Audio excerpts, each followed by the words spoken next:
की देव हा फोटोत खूप छान दिसतो. हा. प्रत्येक देव हा. ते स्केच बनवलेलं असतं. हम्म. पण तेच एका व्यक्तीला तयार करताना हम्म. स्वामींचं आदी माया रूप आम्ही शूट केलं होतं. हो. 5 तास लागले होते स्वामींना रेडी व्हायला. बापरे बापरे. ते कॅरी करताना अक्षय सरांना हॅट्स ऑफ आहे माझा. हा.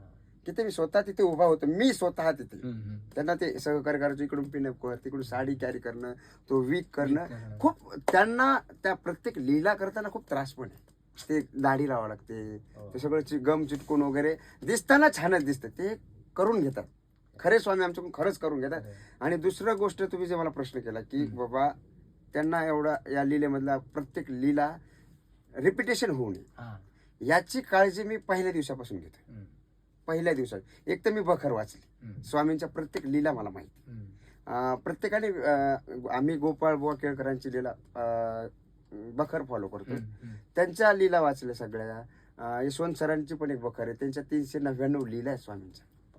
म्हणजे इतकी लीला आहे. स्वामींची लीला एका दिवसात नाही का? नाही, मग तेच म्हणूनच मी म्हटलं. एका दिवसात स्वामी कळणं शक्यच नाहीये. पण स्वामी कळून घेणं शक्य आहे. हा. आपण कळून घेतले पाहिजे घेतले पाहिजे. की स्वामींचं म्हणणं कळून घेतलं पाहिजे.